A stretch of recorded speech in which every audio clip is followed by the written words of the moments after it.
Yes, Richard Corai, MD. I am an evaluator for medical marijuana licenses for the last 9 years at various places in Colorado Springs and in Pueblo. Originally near Dallas. Okay. I went to medical school in Dallas, graduated 50 years ago. I didn't want to live in Texas anymore. You know, the heat, the mosquitoes, the tornadoes, and all those things which were not pleasant places to live. You know, I've always been liked science and math, and so that's kind of the applied science math. Liked biology, liked chemistry, liked mathematics, liked physics, and so all of those learning disciplines go into medical education. So for instance, there's biochemistry and biophysics, and of course biology, learning to deal with live animals and organisms, you know, down to the microscopic part like bacteria and fungi and amoeba and those kinds of things, all of which are contributory to a medical education. You know, it's been about 8 or 9 years ago. I personally don't need it, but I have a lot of people who, the categories are in lieu of opioids, obviously, because a lot of these people have chronic pain syndromes. A lot of these people are in pain management programs, so they discourage them to use opiate type medications and very powerful addicting medications, and oftentimes they recommend them to come and get a medical card so that they can augment their pain program with medical marijuana, THC, and CBD. About 5 years ago. Okay. And I've known the owner for about 10 years. And I was working elsewhere, and then he asked me, would you please come to work at this office? And I said, yes. Oh, I get really good reviews because I listen to the patients. Having done primary care for almost 50 years, I interact with patients and I talk with them and they're comfortable, and I try to make them so that they're in a much less anxious mood when they come in, because a lot of people, because marijuana still has a stigma of being illegal in a lot of states, a lot of places where they moved from, it's illegal. That's one of the reasons why they came to Colorado. Well, there are 11 categories of diagnoses that the state of Colorado allows. So there are the debilitating ones are, in lieu of opioids, autism and PTSD. In other words, they don't totally disable you. The disabled ones are like cancer, AIDS, nausea. Cachexia is wasting disease, like when people are dying of cancer and they're losing weight and they want something to help them have an appetite.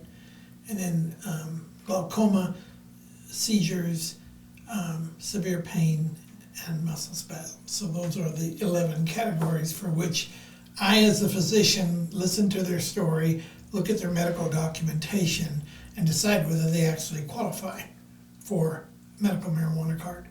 Okay. And you guys sign up through your website? Yes. Okay. And you can book through your website? Yes. And then because we're really into customer service, Dan does, even on the phone, helping people when they run into a problem with the state website. So our website is relatively easy, but the state website can be confusing. Well, the most common it would be chronic pain. Nausea, muscle spasms. We see a lot of people with back injuries, with sciatica, with migraines, with head injuries, a lot of trauma. So hit by a car, been in a car accident, you know, whiplash injuries. Sometimes we have people who were in prison and they were assaulted in prison, stabbed, and near death experiences. And so we see a lot of those people, and then most of those people have some degree of PTSD associated with that trauma. So like a bad car accident in which someone died in the car, or in prison, you're being stabbed or beaten up by 8 people. That's a pretty traumatic experience. I don't recommend anything. No, I don't tell them what kind of cannabis. Most of the time they they have been using it and they want the license because it makes it cheaper than buying recreational, which is highly taxed. And so most of the people come in. Now, we do have a few people who are novices who have never even tried it and don't know anything about it. So I usually refer them to the dispensaries. And through Dan, he has people that he works with a lot. He'll say, yes, I know this person at this dispensary. You should look that person up. They can then, most of the time, give them recommendations for, even though it's not approved, sleep and anxiety and depression and ADHD and bipolar. Many of the medicines, specifically CBD, helps with those mental conditions. And then CBD also works for seizures. So they can oftentimes tailor their purchases so that the patient gets relief from their pain, from their muscle spasms. And you can smoke and vape, you can do transdermal patches, transdermal serum, you can do edibles, you can do tinctures, and you can do topicals, and those would be mainly the routes in which the medicine would get into their bloodstream. And in medicine it's called pharmacokinetics. How fast does it get into your bloodstream and how long does it last?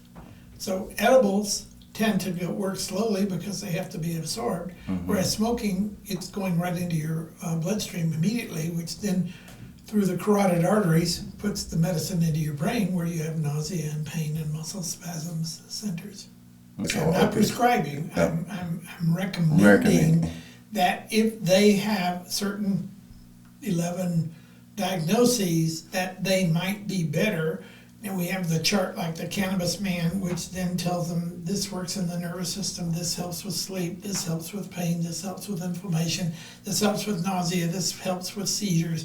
So through all the systems, the cardiac system, the neurologic system, the GI system, the lung system, and those things, we can tell them, look at the chart, make notes. They oftentimes have been trying it before and they say it really makes them better, and then I don't have to take my opiate or addictive medications.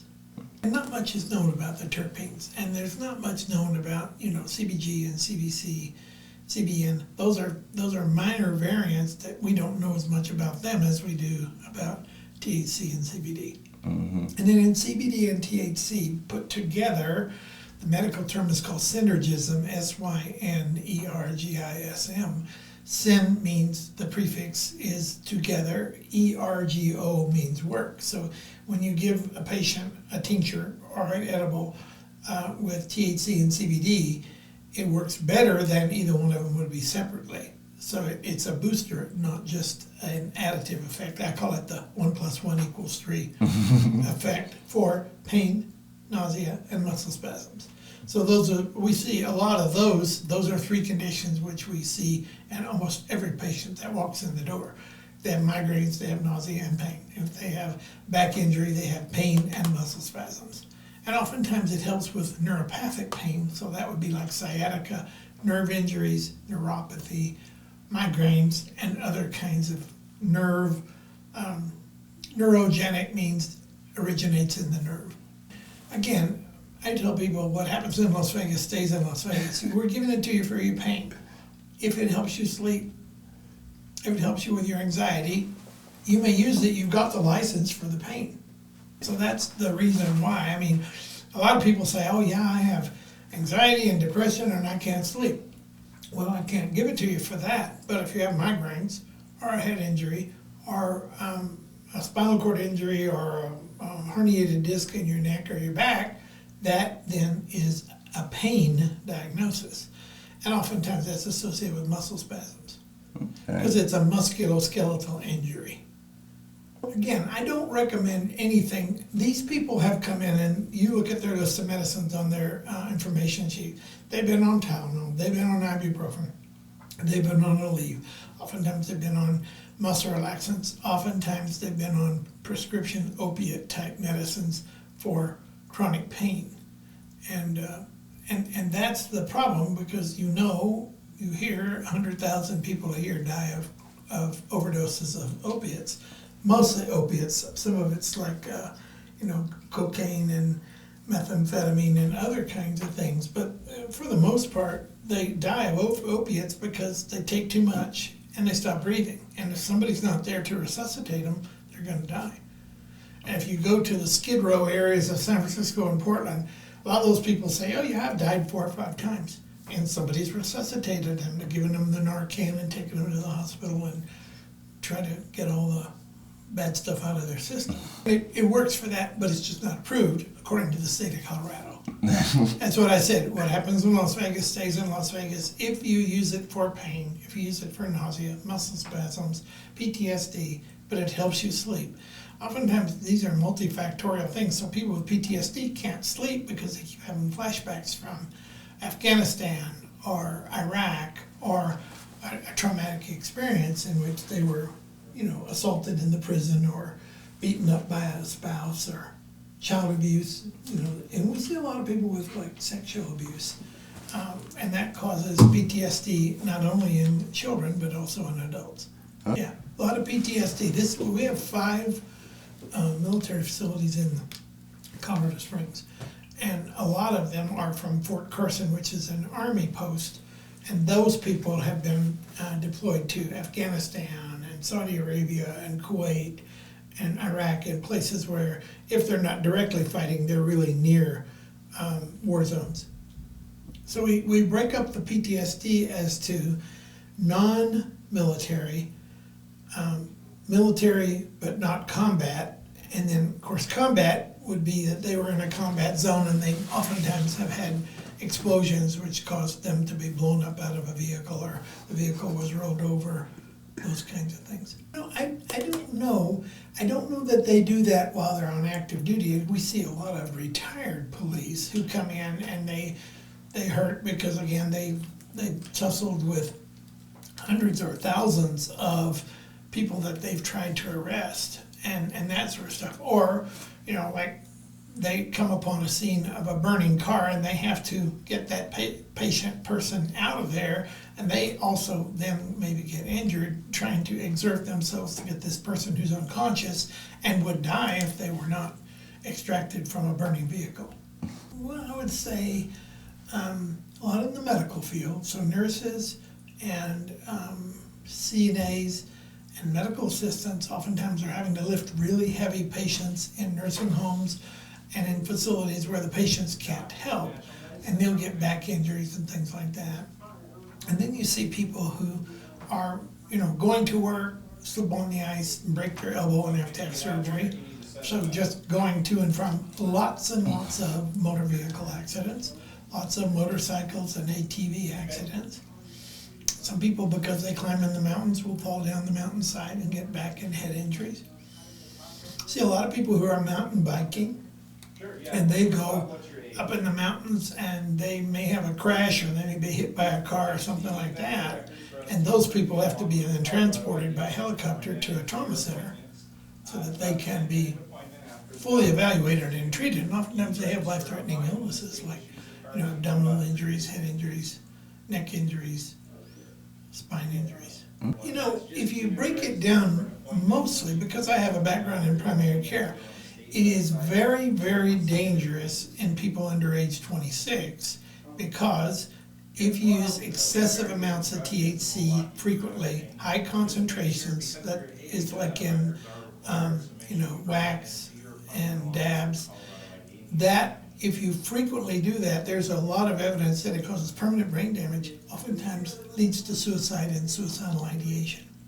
So kids under age 26, when the parents have the qualifying condition, if the child has seizures or autism, you always warn them about the danger of excessive amounts of THC in the growing brain, because their brain finishes growing at about age 26.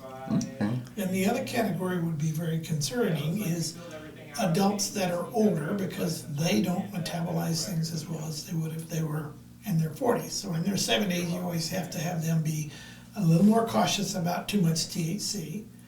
And remember, a little bit of THC activates the CBD to help them with chronic pain and muscle spasms and nausea.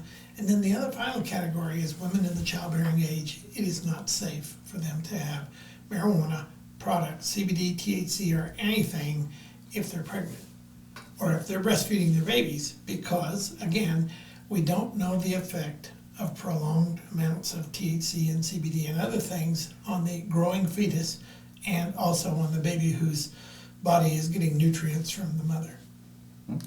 Well, as I said, we see mostly people with severe pain, and I'd say 95% of the people we see have some sort of injury or condition. Now, we do see a lot of people with cancer. And so with cancer, because some of them are on chemotherapy, they have severe amounts of nausea. And radiation also can cause nausea. So they often have pain and nausea. And then people who have cancer have also had open surgery. So they've had like their colon resection, or they've had a brain tumor removed or something like that. So they have surgical pain from the scar and from the treatment. And then problems with the immune therapy, chemotherapy, and radiation also. So we see quite a few people with cancer. And I would say trauma and pain and muscle spasms and nausea would be the top 4 diagnoses. We still see people with glaucoma, we still see people with seizures, we still see people with muscle spasms. And then a whole lot of people have PTSD from childhood problems, adult problems, problems in the military, problems just living, you know. Right, They were in a rollover accident and their brother was killed in the car accident right next to them. So, I mean, you'll never forget that. A seizure medication from the neurologist, because the neurologist has done the brain wave test called the EEG, which tells them what kind of seizures they have. And from that, then they know what medicine will help that particular type of seizure. But there are people who have what we call refractory seizures, where they cannot stop the seizures. They have breakthroughs. The danger of that, they're driving a car and have a seizure, they'll have a crash. Or they're standing at the top of the stairs, they'll have a seizure and fall down the stairs. So we have a lot of people who augment their prescription anti-seizure medicine with cannabis, mostly CBD products. Okay. So it'd be like, for instance, there's Haley's Hope and Charlotte's Web. There's one called Blue Nile, one called Harlequin, one called Rick Simpson Oil. And those are mainly the ones that people use to augment, to have better seizure control than what they get with just their prescription medications. Well, it's interesting because my concern, if they totally legalize it in the United States, you always have the tobacco and the pharma people who are going to try to take it over and make it a very high profit crop, just like they did for tobacco for many years. Now, the emphasis, because medical literature says tobacco smoke's not good for you, and you can, die of cancer and heart attacks and strokes and other things when you're using tobacco. The tobacco industry has kind of gone down, except they export all their tobacco products to foreign countries now, so that they are still making a profit by sending their products there. But to me, it would be a worrisome thing for them to make cannabis legal and allow the tobacco, the big money people, pharmaceuticals and tobacco, to be the ones that are regulating the crop. Because they're going to throw every possible imaginable fertilizer or whatever to get a 50-foot plant to get as much yield as they can out of it. That's just the nature of industry. I do a lot of continuing medical education, which is in the medical literature, and there is quite a bit written out there about the effect of cannabis on seizures and cannabis on chronic pain. And because we deal with a lot of people with chronic pain, there is a lot of literature about people who have chronic pain who are on opioids. In fact, for our license and for our DEA, they make us take courses on pain and opioid prescriptions and things like that. So, in order for us to keep practicing, having our license, having our DEA, which is the Drug Enforcement Agency allowance that allows you to prescribe narcotics, sleeping pills, ADHD medicines, and things like that. So those are called controlled substances. So we have to keep up with that, and then therefore, in a lot of those articles, they talk about people using cannabinoids for chronic pain syndromes. Well, the body produces, but we have receptors for the cannabinoids. And we don't do as many cannabinoids from our internal system as we do external. In other words, we take the cannabinoids as medication, which works on the cannabinoid system for pain and muscle spasms and nausea and seizures and things like that. So, yeah, I mean, most people, we probably have internal cannabinoids, but I would say most people medicate with the external, in which they smoke, vape, edibles, tinctures, topicals, and then the new nanotechnology is transdermal. So you put a patch on because you've got severe pain from having back surgery or whatever. That reduces the pain for like 8 or 10 or 12 hours. And then people who have migraines, they cannot take something orally because they're very nauseated when they get a migraine. So oftentimes they'll go bypass the mouth and the stomach and the GI tract and put it directly on their skin, and it will be absorbed through their skin and goes into their bloodstream. Because it's not going to go away, and people are going to use it, whether with the permission of their healthcare provider or not. They're going to use it if it helps them. And it is a safer product than, say, a prescription opioid. And I mean, I imagine there have been some people who have overdosed on THC and done something and died. But for the most part, it's not like, you were given a whole lot of pain reliever because you have cancer and you take so much of it that you stop breathing. So, it's a much safer product for treating chronic pain than the opioids. And even the non-steroidal things like Advil and Aleve, those have a lot of side effects, especially as you get older, for like stomach irritation and kidney damage. And often people who have kidney damage cannot take those kinds of medicines, so they're left with using CBD as an anti-inflammatory instead of Aleve. All right. Well, that was kind of the bulk of my questions. Anything you want to say or any shout outs you want to give out while you're here? No. Awesome. Well, thank you for your time and appreciate you. And thank you very much. Oh, yeah. Very enjoyable interview. Thank you.